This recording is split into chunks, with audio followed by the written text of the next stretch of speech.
Hi అండి. అందరికీ ఎలా ఉన్నారు? Welcome back to our channel Santosh Shalini in one channel. ఈరోజొచ్చేసి మనం టమాటా రసం ఎలా పెట్టాలన్నది చూపించేస్తానండి. ఒకసారి ఇలా ట్రై చేయండి. చాలా బావుంటుంది. ఇంకెప్పుడు రసం పెట్టినా ఇదే విధంగా పెడతారన్నమాట. అంత టేస్టీగా ఉంటుందండి. దీనికోసం ముందుగా ఒక బౌల్ తీసుకొని అందులోకి ఒక 4 టమాటాలు మీడియం సైజ్ టమాటాలు కట్ చేసి వేసుకున్నానండి. అలాగే నిమ్మకాయ సైజ్ అంత చింతపండు, అలాగే కొంచెం కరివేపాకు వేసి వాటర్ తగినంత పోసుకొని టమాటా అన్నది ఉడికించుకోవాలన్నమాట. స్టవ్ ఆన్ చేసి ఈ టమాటాలను ఉడికించుకుందాం.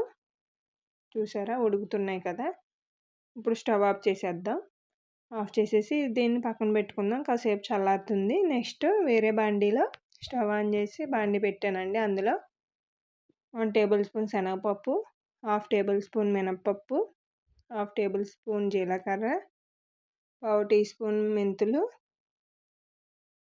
హాఫ్ టేబుల్ స్పూన్ మిరియాలు, హాఫ్ టేబుల్ స్పూన్ ధనియాలు, అలాగే ఒక 2, 3 ఎండుమిర్చి వేసుకొని ఇవి డ్రై రోస్ట్ చేసుకోవాలండి.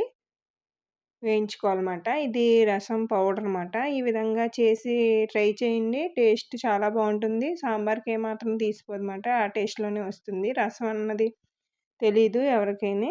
సాంబారే అనుకుంటారు. అంత టేస్టీగా ఉంటుంది. ఈ విధంగా మిక్సీ జార్‌లో వేసి మెత్తని పౌడర్ కింద చేసేసుకొని పక్కన పెట్టుకుందాం. ఈలోపు మనకి టమాటా అన్నది చల్లారింది కదండీ! ఒకసారి బాగా స్మాష్ చేసేసుకోవాలి టమాటాలన్నవి. ఇలా జాలి గరిటెలో వేసి మీరు వడబోసుకోవాలన్నమాట. మనకి వేస్ట్ అన్నది రాకుండా వాటర్ అన్నది వస్తుంది. శుభ్రంగా ఈ విధంగా వడబోసేసుకోవాలి. నెక్స్ట్ స్టవ్ ఆన్ చేసి బాండీ పెట్టి ఆయిల్ వేసానండి. అందులో కొద్దిగా జీలకర్ర, అలాగే కొంచెం ఆవాలు, ఇవి కాస్త చిటపట అనే వరకు ఫ్రై అయిన తర్వాత ఒక ఎండుమిర్చి, అలాగే కొంచెం కరివేపాకు వేసుకుని ఒకసారి ఫ్రై అవ్వాలి. ఇవి కాస్త ఫ్రై అయిన తర్వాత ఇప్పుడు ఇందులో వెల్లుల్లి కచ్చాపచ్చాగా దంచుకున్నటువంటి వెల్లుల్లి వేస్తున్నానండి. వెల్లుల్లి అన్నది కాస్త వేగాలి. ఒకసారి వేయించుకుందాం.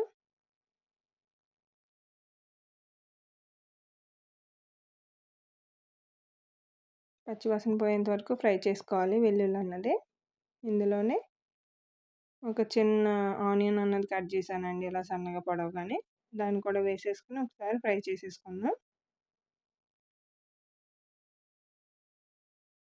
ఇది కాస్త ఫ్రై అయిన తర్వాత ఇందులో కొద్దిగా అల్లం దంచుకున్నానండి. ఆ అల్లం కూడా వేసేసి ఫ్రై చేసేసుకోవాలి. ఇందులోనే చిటికెడు పసుపు, అలాగే మనం ముందుగా పౌడర్ చేసి పెట్టుకున్నాం కదండీ రసం పొడి, అది 1 టేబుల్ స్పూన్ వేసేసుకోవాలి. అది వేసేసుకొని ఒకసారి ఫ్రై చేసేసుకుందాం. ఇప్పుడు మనం ముందుగా టమాటా రసం తీసుకొని పక్కన పెట్టుకున్నాం కదండీ! ఆ రసాన్ని పోసేసుకోవాలి. పోసుకొని ఇంకొంచెం వాటర్ అన్నది వేసుకోవాలి.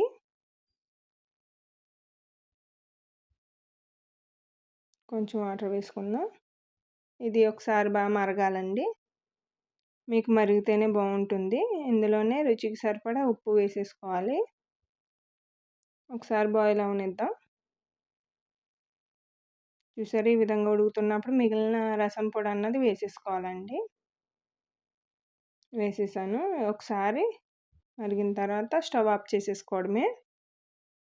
వేడివేడిగా రెడీ అయిపోయిందండి టమాటా రసం అన్నది. ఒకసారి మీరు కూడా ఇలా ట్రై చేయండి. టేస్ట్ అయితే చాలా బాగుంటుంది.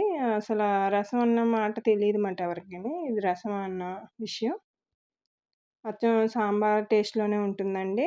ఒకసారి ఇలా ట్రై చేసేయండి. అలాగే ఈ వీడియో నచ్చితే లైక్ చేయడం మర్చిపోకండి. అలాగే మీ ఫ్రెండ్స్‌కి, ఫ్యామిలీ మెంబర్స్‌కి షేర్ చేయండి. ఇలాంటి మంచి మంచి రెసిపీస్ కోసం మన ఛానల్‌ని ఫాలో అయిపోండి. అలాగే సబ్స్క్రైబ్ చేసుకోండి ఛానల్‌ని. ప్లీజ్ సపోర్ట్ చేయండి. అలాగే సబ్స్క్రైబ్ చేసుకోవడం మర్చిపోకండి. మరో మంచి రెసిపీతో మళ్ళీ కలుద్దాం. Thank you for watching.